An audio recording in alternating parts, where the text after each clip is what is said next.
Around 70 people have now been treated for K2 related emergencies in the last 24 hours here in Travis County.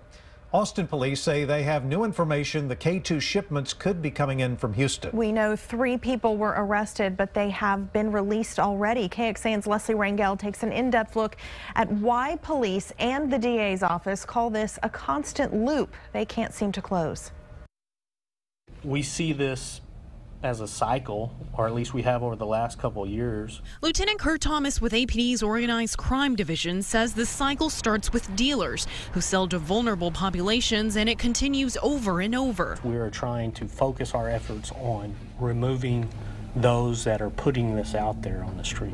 Thursday, 3 were arrested in the latest K2 outbreak, but they've already been released. The criminal charge cannot be filed until the analysis has been complete.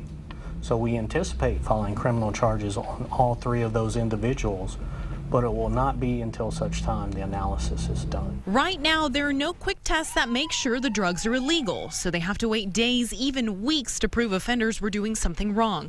The DA's office says it's out of their hands. Because the chemicals change so frequently, it makes it very difficult for the lab to be able to identify each substance, and so that's why it takes a little while.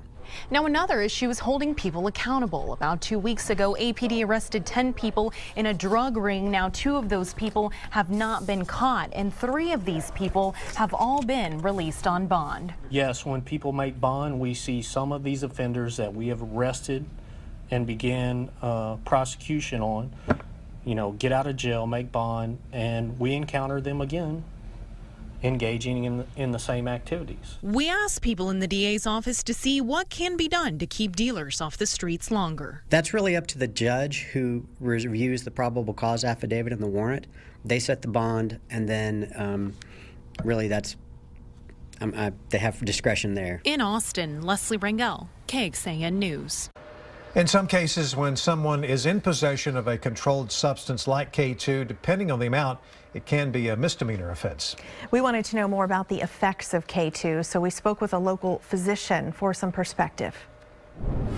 When you have a synthetic designer drug, or any illegal drug for that matter, you have people that put things in it that probably shouldn't be there, and that's kind of what happened, or that's what we suspected that happened with this big outbreak that happened recently. Is that there's been some contaminant or something that's in the medication, or in the drug rather, that's caused people to have significant adverse effects. Tobelman says even though a lot of synthetic drugs are found in stores, you can buy them over the counter, they are not safe to take because they are simply not regulated.